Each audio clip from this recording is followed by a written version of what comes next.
नमस्कार मित्रांनो, जे बिग बॉस चालू झाले कालपासून सगळ्या महाराष्ट्रातील प्रत्येक जिल्ह्यामधील सेलिब्रिटी त्या बिग बॉसच्या घरामध्ये आहेत. आणि सगळ्यात वाईट वाटतंय असं की ही लोक बिग बॉसची लोक महाराष्ट्रातील जी परंपरा आहे, जी संस्कृती आहे, बैलगाडा शर्यत याच्यातील स्टार लोक जे आहेत त्यांना विसरले की काय. कारण तुम्ही बघितलं जे बिग बॉसमध्ये महाराष्ट्रातील प्रत्येक जिल्ह्यामधील जे स्टार असतील ते स्टार म्हणजे नक्की स्टार कलाकार म्हणतोय मी. स्टार कलाकार असो, सेलिब्रिटी असो, जे महाराष्ट्रामध्ये फेमस आहे, प्रत्येक जिल्ह्यामध्ये प्रत्येक तालुक्यामध्ये कुठले असतील तिथे 15 का 16 काय असतील XYZ. परंतु तुम्ही बैलगाडा शर्यतीला विसरला की काय.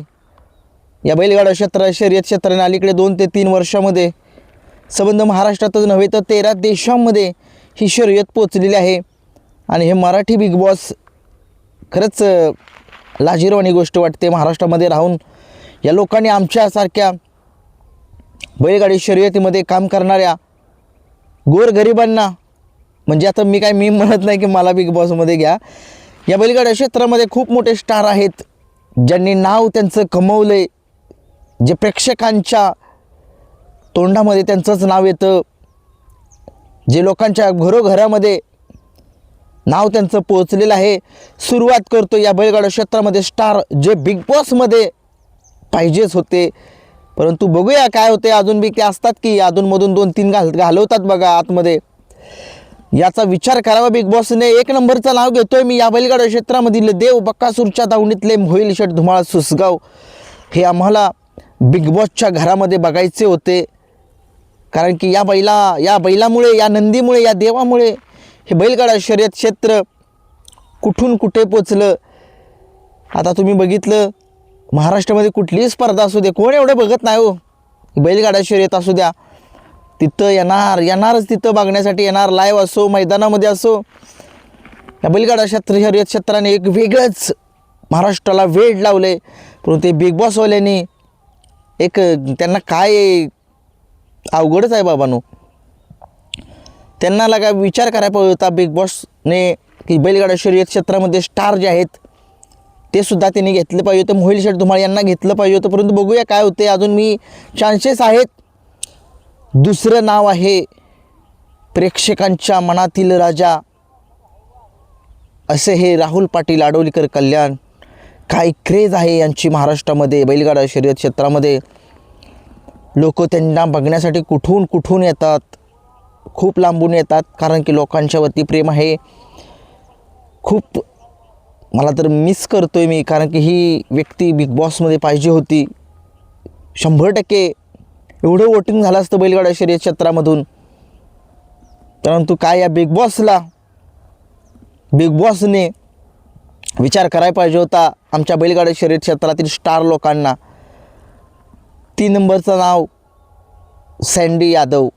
या बैलगाडा शर्यत क्षेत्रामध्ये खूप मोठं नाव आहे. बैलगाडा शर्यत क्षेत्र जर घरोघरं पोहोचवण्याचं काम यांनी केलेलं आहे. महाराष्ट्रातील प्रत्येक जे नंदी आहेत, पळालेले आहेत, जुने आहेत, जे या आपल्या जीवनामध्ये आत्ता या जगामध्ये नाही आहेत, ते सुद्धा नंदींचे त्यांनी इंटरव्ह्यू घेतलेले आहेत. तो नंदी कसा होता, त्याचा इतिहास कसा होता, त्या मालकाचा इतिहास कसा होता, हे प्रसंबंध महाराष्ट्राच्या कानाकोपऱ्यामध्ये त्यांनी पोचवण्याचा प्रयत्न करत होते. परंतु यांनासुद्धा तुम्ही चान्स द्यायला पाहिजे होता. तुम्ही बघायला पाहिजे होतं यांचंसुद्धा रेकॉर्ड. परंतु काय हे बिग बॉसने नको तेच लोक घेतले त्यांनी. आम्हाला नाही आवडले यंदाचं बिग बॉसमधले जे काही कलाकार आहेत, चांगले आहेत. परंतु जे नको तेच काय, त्यांना कोण ओळखतसुद्धा नाही. हा ते त्यांचा जिल्हा त्यांना ओळखत असेल. परंतु महाराष्ट्राला माहिती आहे या बैलगाडा क्षेत्राने काय काय दिले, कुठली लोक स्टार झालेत. तिसरं नाव तुम्हाला मी सांगितलं सँडी आणि यादव, हे सुद्धा पाहिजे होतं बिग बॉसमध्ये. आणि 4थं नाव या बैलगाडा क्षेत्रामध्ये खूप मोठं आहे. कारण की तुम्हाला माहितीच आहे बैलगाडा शर्यत क्षेत्र प्रत्येक मैदानाची अपडेट, कुठलंही मैदान असो त्या मैदानामध्ये ते 100% असतात. जसे हे तुषार धुमाळ मैदान रिपोर्टरचे संपादक आहेत, ते खरंच ते सुद्धा पाहिजे होते, कारण की त्यांनीसुद्धा बैलगाडा शर्यत क्षेत्र कुठेही असू द्या त्या मैदानामध्ये ते जातात, प्रत्येक मैदानाची अपडेट देतात, लोकांना घर बसल्या मैदानाची अपडेट मिळते त्यांच्याकडून. असे हे तुषार धुमाळ हे सुद्धा आम्हाला सेलिब्रिटी म्हणून बघायचे होते. बघूया आता, अजूनही बिग बॉस विचार करेल. आत्ता जरी थोडंसं ते म्हणतात नंतर बोलवतात 1-2 लोक, तसंच काहीतरी व्हावं आमच्या बैलगाडा क्षेत्रामधील हे स्टार जे आहेत ते आम्हाला दिसावेत असं आम्हाला वाटतंय. तुम्हाला काय वाटते तुम्हीसुद्धा कमेंट्समध्ये सांगा, कारण की बैलगाडा क्षेत्रामधील ही व्यक्ती पाहिजे होती बिग बॉसमध्ये. बघूया काय होतं आहे. धन्यवाद.